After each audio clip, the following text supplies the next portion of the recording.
Ang hirap maging content creator. 20 fish and chips. Pag nasanay naman din, wala na. There you are. Binila niya ako nito. You're welcome. Mabusog na talaga ako nito. At least ba something na gusto mo talaga.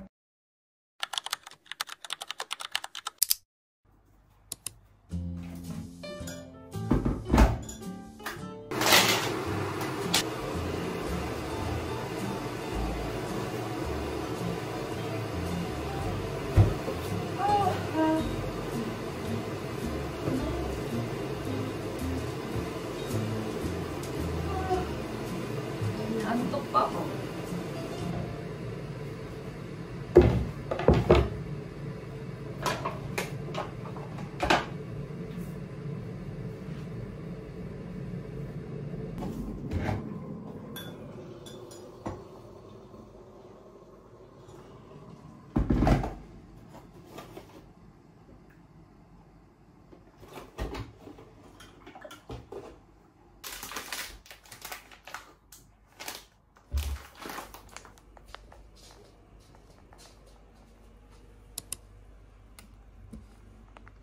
Inaantok pa ako pero hindi na rin ako makatulog. So dito na lang ako. Kape na lang tayo, no? Magsi 6:30 pa lang. Si Dib kaalis lang. So ito yung aking kape. And then ito lang yung aking kakainin for now. Ito bang sa IKEA. Yan, pero mamaya na talaga akong kakain.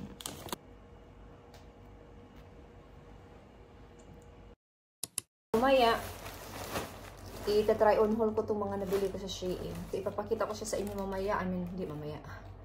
I-try on haul ko siya mamaya pero sa ibang video. So, hindi ko alam kung ano yung mauuna itong vlog or itong try on haul. Tingnan ko na lang mamaya kasi as soon na makaalis si Kira sa school is i-try on ko na siya kasi may pasok din ako mamaya sa akin part-time. So, ito siya. Excited na din akong i-try. Pero nakita ko na sila. Isa lang yung na-try ko dito.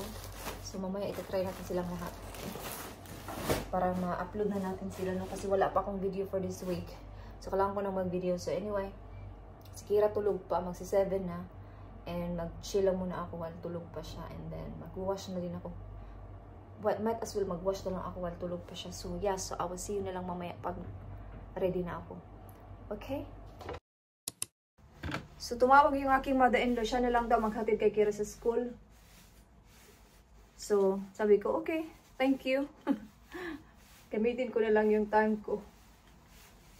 Magmamap na ako in a minute para mamaya mag-ano na lang ako, mag-vlog-vlog. Wala na akong gagawin. No? Magpabango muna tayo. Maaga pa, mag-8:30 pa lang. Next week, yung lesson ko sa driving alas 8. Kasi wala akong time next week and wala din time yung aking instructor sa time na gusto ko. Sabi niya, if you can do in the morning. Sabi ko, sige, okay lang early in the morning kasi may pasok naman si Kira sa school. So, mayroon lang siyang mga 20 minutes na bantayan ni mother-in-law tapos hatid na sa school. So, it's not a problem. Okay?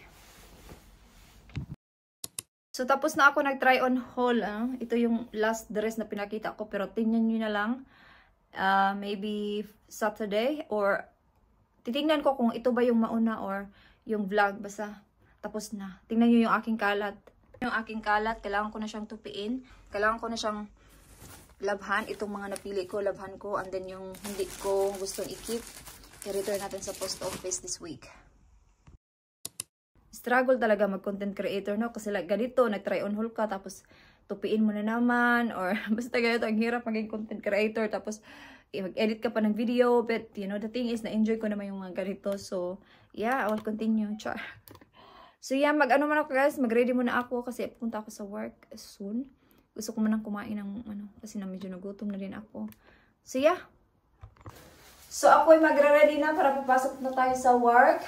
And by the way, naka-schedule na yung aking Shein na try-on haul video. So, mag-up na siya in about 20 minutes. So, hopefully mapanood nyo siya. Kung hindi nyo man napanood, tingnan nyo na lang sa aking uploaded videos para makita nyo. Wala lang kasi naisip ko, kung bukas ko siya i-upload, same lang naman sila. So, might as well do it today. So, yeah. So, mag-ready na ako at ako ay pupunta na sa work kasi pupunta pa ako sa shop. Kasi may pinabili si Dave, kaya punta na ako ngayon. Okay, magkita-kita na lang tayo sa work, no? Bye-bye! Dito ako dumaan sa other side. Yan yung likod ng aking work sa card shop.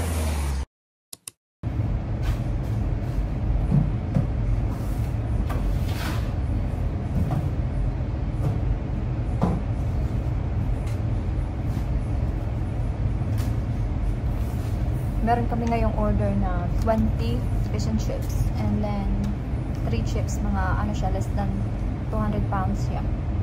So good.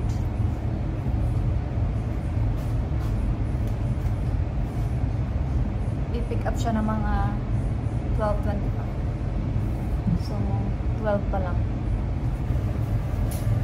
Uwian na.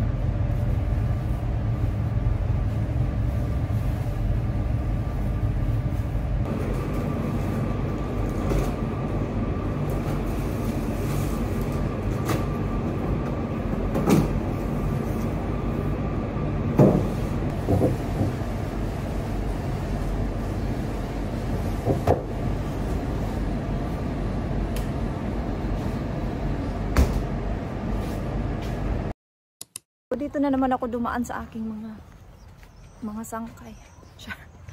Maagir ako. So yeah. So meron kaming natirang 2 fish and chips. So dalhin ko na lang siya sa aking ka-work. Gutom din ako pero ayokong mag fish and chips. Kasi pag kakain ako ng fish and chips sa lunchtime, hindi ako nagugutom pag dinner time. So ibigay ko na lang to. Punta na tayo sa work. So, nandito na ako sa bahay. I-washing natin tong mga damit na sinuot namin kahapon.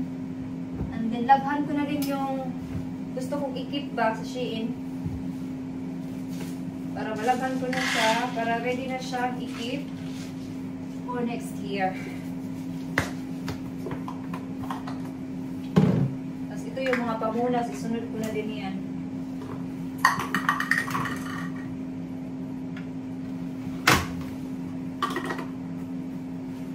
Wala na akong rice. Parang gusto kong pumunta sa sa Lidl. Kasi mayroong rice doon sa Lidl na jasmine rice, yung 5 kilos pa. Sa Morrison kasi wala. So, gusto kong tawagan si mother-in-law. Gusto kong magpa-hatid sa kanya ba. Wala namang problema sa kanya, basta tawagan ko lang siya ba. Ako nga lang yung minsan yung nahihiya. Pumunta lang ako sa shop pag tinatawagan niya ako kung gusto kong pumunta, ganun.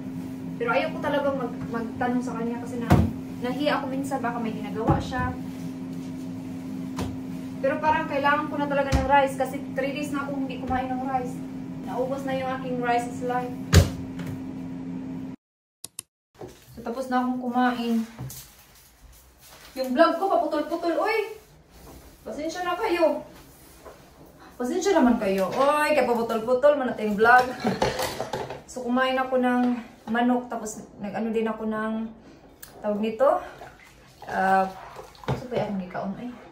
Potato salad. Oh, yeah. Manok at saka potato salad. Pero gusto ko pa rin talagang kumain ng kanin. Sabi nito, pumunta ka sa shop. Bumili ka ng kahit 1 kilo lang ba? Sa Morrison kasi mayroong 1 kilo. Pero maganda talaga yung 5 kilos na ba para diretso na. Pero baka mamaya bibili na lang talaga ako sa Morrison kasi si Kira nag-request din yun ng adobo. Siyempre pag adobo with rice. So mamaya na lang. Kasi mag-adobo ako mamaya. Kasi sabi niya kagabi, kailan daw ako magluto ulit ng adobo. So sabi ko mamaya. Alam niyo ba, nasanay naman na ako na kumakain lang ako ng salad. Pero kasi lately, kumakain ako ng kanin. So, yung tiyan ko, nasanay na naman sa kanin. Kaya hindi ako na-satisfied sa mga kinakain ko since kanina umaga. Kasi nga, hindi kanin. So, kailangan kong bumili ng kanin para ma-happy yung aking tiyan. Ganito talaga, no? Especially nung bago pa ako dito. Siguro, lahat naman siguro nung nag-stay sa ibang bansa na pag nag-start ka pa lang, parang yung tiyan mo talaga, naghahanap talaga ng kanin. Pero pag nasanay naman din, wala na. Parang once in a while na lang. Pero kasi nga, kumakain ako ng rice lately, like everyday, kaya nasanay na naman yung aking tiyan. So kaya, bibili tayo ng rice. Hindi ako nauubusan ng rice. Iwan ko this week, hindi ako nag-check ng aking lalagyan kaya naubos. But anyway, wala tayong magawa kasi wala tayong rice. Kaya nagutom ako. As in, kumain ako, kakakain ko lang pero hindi talaga ako nabusog. Kaya pupunta tayo sa Morrison. No? Bibili tayo ng rice para maging alive ulit yung ating tiyan.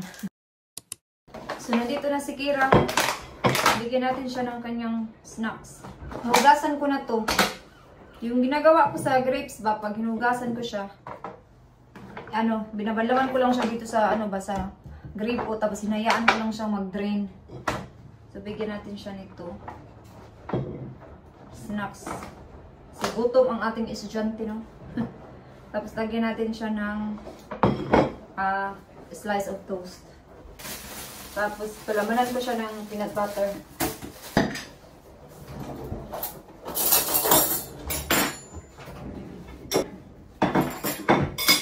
Hindi mo talaga alam kung ano yung susuotin mo today. Kasi kaninang umaga, malamig. Ngayon na naman, may sun na naman. Kaninang mga midday, medyo cloudy. So, hindi mo alam kung ano susuotin mo. Ito na yung snacks ni Kira. Lagay natin to sa kanya. Where are you? Turun, turun! Not on the bed. Can you please sit down? You wanna sit on the table? Okay. There you are. You're welcome. Diyan daw siya.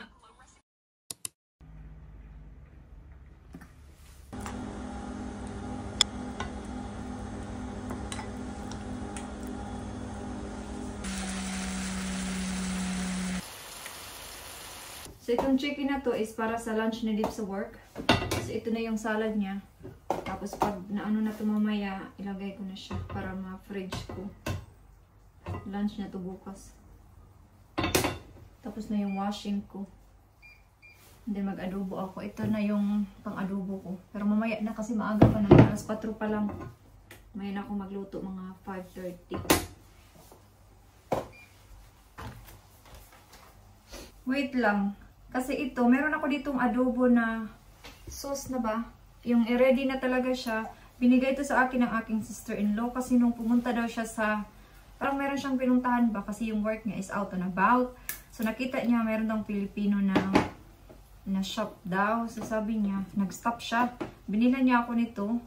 So baka ma-expired to, gagamitin ko na lang. At alam ko namang mag-adobo from scratch. So, gamitin na lang natin ito mamaya para magamit natin, no? Or else, masayang lang to. So, yeah. Buti na lang, tinignan ko yung pantry. Nakita ko to. Yeah. Still lights, Lagyan ko lang siya ng kunting sibuyas at saka bawang ba. Gisa ko lang siya kunti. Since nga, meron na tong, mga tawag dito mga sahog ba? Meron na siya lahat. So, gisa-gisa ko na lang siya konti. Gahi. Okay.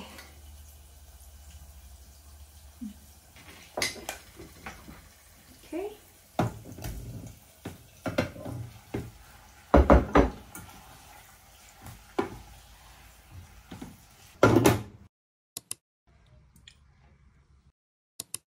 Luto na yung adobo. Sarap. Oh. Ito na din yung rice. Oh, nilagay ko na lang dyan yung itlog para isang lutuan na lang. Iba yung adobo sa ikaw yung gagawa ba? Kasi ito talaga ang adobo talaga kasi dark na dark. Ito yung gusto ko sa adobo, yung dark. Tapos walang sabaw. Pero dahil nga kakain si Kira, so dapat may sabaw. Kasi gusto niya yung masabaw na adobo. So ito yung dinner ni Dave. Nag-bake lang ako ng potato. Tapos lagyan natin siya ng beans at saka cheese.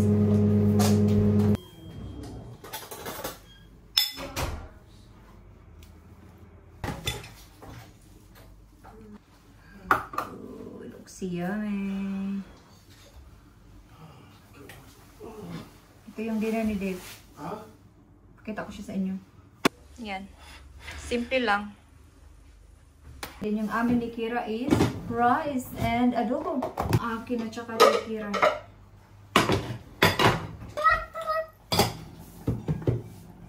You excited ba? Order! Order! Order! Order! Order, order, order, order, order, order. Comic. You're welcome. Hey, Hmm? I need more of that pomegranate stuff. Yeah. Ito na yung akin. Kain muna ako. Okay, kain muna kami. Meron na akong rice today, no? So, mabusog na talaga ako nito kasi rice na. Bye! Skincare time! Naligo ako, obvious ba? Kasi may work ako bukas sa aking card shop. 11 to 5:30 ako bukas. So, maligo na ako ngayon. Para bukas, hindi na ako maligo. Mag-wash na lang. Hindi ako everyday nagbabasa ng buhok. Especially pag sa winter time na talaga. Nakaka-dry ng buhok. Kasi lagi kang nagsishower ng mainit ba? Dati, everyday ako naliligo. Nagbasa talaga ng buhok. So, grabe, nag-dry yung buhok ko. Marami akong mga hair fall. Tapos noon, hindi na ako everyday maligo. Ano na lang, 3 times a week. Tapos mag-dry shampoo ka na lang or yung bang oil sa buhok. Nakakasira siya pag lagi. Tapos super init ng shower ba. By the way, ito pala yung aking toner. Kiehl's. Lagi ko itong pinapakita pag nag-skincare ako. Marami pa rin siya. Kung maubos yan, bibili pa rin ako. Or siguro mag-try ako ng iba. Pero maganda kasi yan talaga. Mahal nga lang siya. Nabili ko yan sale. Kasi medyo may pagka-pricey din siya. Pero maganda. Okay. Si Kira nakaligo na din. Tapos oops, nalaglag yung cotton. Tapos ito yung sa aking mukha. Lotion ko na rin ito, bali lotion. Tapos lahat na.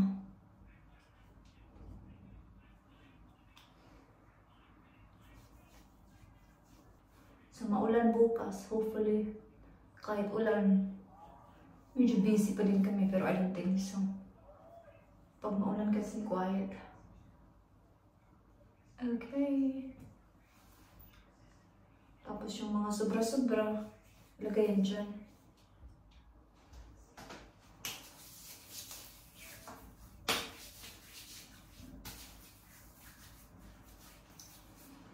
And then sa aking under eye, itong Kiehl's na eye cream. Creamy. Maganda rin talaga itong paubos na siya. Siguro sa birthday ko, bili ako. Or siguro sa Pasko, pag magtanong sila mother-in-law or si Jen, yung sister-in-law ko pa. Minsan kasi nagtatanungan kami kung ano yung gusto mo sa Pasko. At least ba something na gusto mo talaga. Like, si mother-in-law, tinanong ako kung ano yung gusto ko sa birthday ko. Sabi ko, yung brow mascara from Benefit. Diba nung pumunta kami ng Brighton, diba nasabi ko na gusto ko siyang bilhin. So naisip ko na lang na, yun na lang yung ipabili ko kay mother-in-law kasi nagtanong siya sa akin. So I think i-end ko na dito yung vlog. Kasi mag-relax na ako kasi tapos na, fresh na. Diba? And maglaro na kami ni Kira. Naglalaro kasi kami sa bed ba? Yung mga, kahit ano lang. Spend time bago matulog. Especially si Kira, gusto niya naglalaro kami bago matulog. So yeah, so thank you so much guys for watching this vlog for today. Sana na-enjoy nyo. Kahit paputol-putol, no? So yeah, so thank you so much guys for watching this vlog. Good night!